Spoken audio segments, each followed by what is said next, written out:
Madam madam हटिए यहाँ से, अरे हटिए ना, क्या देख रही है मेरा मुंह? ये क्या बदतमीजी है कांता, और तू मेरे कैबिन में से घुस कैसे आई है? चल खड़ी हो यहाँ से। मेम साहब अभी आप चुप रहिए, आपको कुछ पता नहीं है, बहुत जरूरी काम कर रही हूँ मैं। तेरी हिम्मत कैसे हुई मेरे कैबिन में घुस के मेरी कुर्सी पे बैठ रही है, और मेरे लैपटॉप के साथ तू क्या कर रही है? खड़ी हो यहाँ से। अरे मैडम मत छेड़िए ना, बार बार बोल रही हूँ, मत करिए हमें परेशान। हम बहुत जरूरी काम कर रहे हैं इस ऑफिस की भलाई के लिए, अगर नहीं किया ना तो कल की डेट में हम सब बाहर होंगे, आप समझ नहीं रही हैं। अच्छा, इतनी तो पढ़ी लिखी और तुझे ये लैपटॉप चलाना आता है, तो इस ऑफिस में कर क्या रही है? जा कहीं अच्छी नौकरी कर, या काम वाली बनके क्यों घूम रही है? हर इंसान अपनी मजबूरी के कारण यहाँ काम करता है, सबको शौक नहीं होता नौकर बनने का, पर हमारी मजबूरी थी और अब हमें परेशान करना बंद कर दीजिए। आप जब से बोले जा रही हैं मुझे डिस्टर्ब हो रहा है, आप समझ क्यों नहीं रही हैं? अभी साहब आएंगे तब आपको बताएंगे, वरना अब चुपचाप 1 मिनट बैठी रहिए। देख, लास्ट वार्निंग दे रही, चुपचाप यहाँ से खड़ी हो जा, नहीं तो तेरा कंप्लेन अभी आगे करूंगी ना तो धक्के मार के निकाल देगी। तू सब यहाँ से खड़ी हो। हाथ मत लगाइए मेरे साथ, 2 मिनट शांत नहीं खड़ी हो सकती है क्या? हम आपसे आखिरी बार बोल रहे हैं, अभी चुपचाप बैठी रहिए। चुप मतलब चुप, समझ में आई बात? और 1 मिनट तक शांत खड़े रहिएगा जब तक साहब नहीं आ जाते। हमको ये काम बहुत जरूरी है, इसको निपटा के आपसे तब बात करेंगे। ये लीजिए, हो गया आपका काम, देख लीजिए एक बार। क्या कर रही थी जब से? क्या देखूं और मैं? अरे सारा प्रोजेक्ट खराब कर दिया होगा तूने। अभी आ जाने दे सर को, सारी शिकायत लगाऊंगी मैं तेरी। दीक्षा, गुड मॉर्निंग सर। सर अच्छा किया आप आ गए। सर देखिए ना इस कांता को, ऑफिस के काम करने से, झाड़ू पोछा लगाने से तो गई, सर यहाँ आके लैपटॉप के साथ छेड़खानी कर रही थी, और मुझे तो लगता है मे भी कुछ ना कुछ डेटा डिलीट भी कर दिया होगा इसने। क्या बकवास कर रही हो तुम?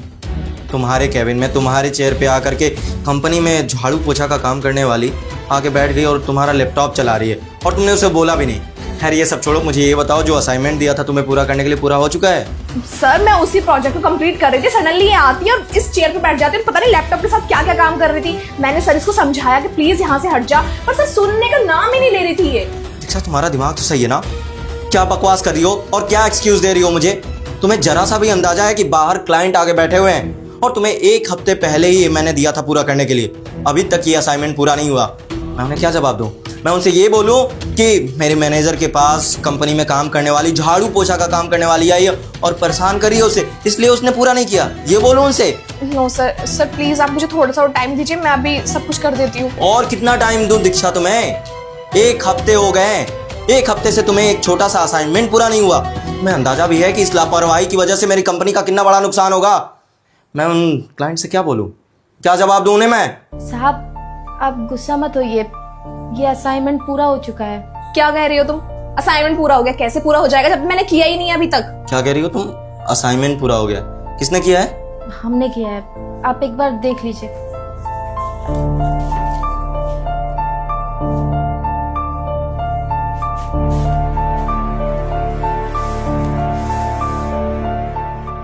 अरे वाह, ये असाइनमेंट जो पिछले 1 हफ्ते से मेरे में कोई कंप्लीट नहीं कर पा रहा था, इवन दीक्षा भी, इस कंपनी की मैनेजर है, वो कंप्लीट नहीं कर पाई, और तुमने इस असाइनमेंट को 2 मिनट में कंप्लीट कर दिया। कैसे? तुम तो यहाँ पे झाड़ू पोछा का काम करती हो ना? सर वो बात ये है कि हम पढ़े लिखे हैं, हम बस ये मजबूरी के कारण करते थे झाड़ू पोछा का काम, क्योंकि हमारी मजबूरी ये है, हमारे पिताजी नहीं है, और सर हमने ना मास्टर कर रखा है पढ़ाई में, हमें बस इंटर्नशिप करना था, फिर हम भी किसी अच्छे पोस्ट पे होते और मैडम की तरह ही बैठ के काम करते, पर मजबूरी के कारण हम नहीं कर पाए।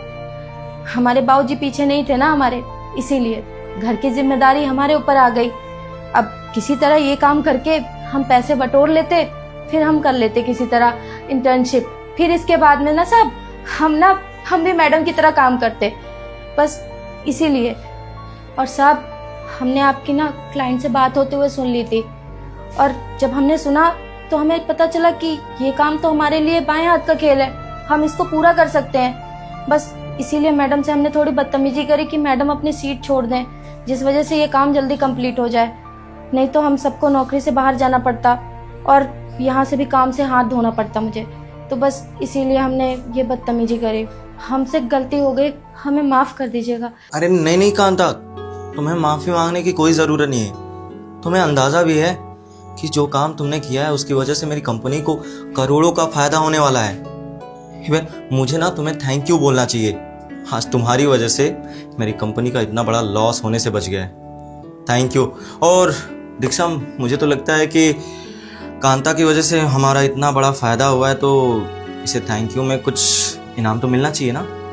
हाँ सर, हमें इन्हें कुछ ना कुछ तो इनाम ज़रूर देना चाहिए।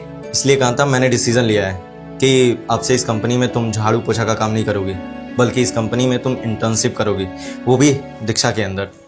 इंटर्नशिप? क्या हम यहाँ पे इंटर्नशिप कर सकते हैं? हाँ कांता, और तुम्हें चिंता करने की ज़रूरत नहीं है, तुम्हें इसकी सैलरी भी मिलेगी, पूरे 30,000 रुपये।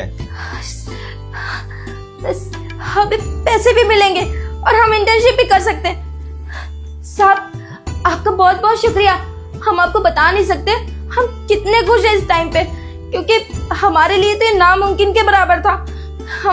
हम आप दोनों को बहुत बहुत आभार प्रकट करते हैं साहब। पर साहब, आपके जैसा साहब अगर मिल जाए ना तो सबकी किस्मत सुधर जाएगी साहब। कांता, तुम्हें थैंक यू बोलने की कोई ज़रूरत नहीं है। और सर ने जो तुम्हें ये अपॉर्चुनिटी दी है ना, ये तुम्हारी काबिलियत की वजह से दी है। तुमने कितनी आसानी से इस प्रोजेक्ट को सॉल्व कर दिया।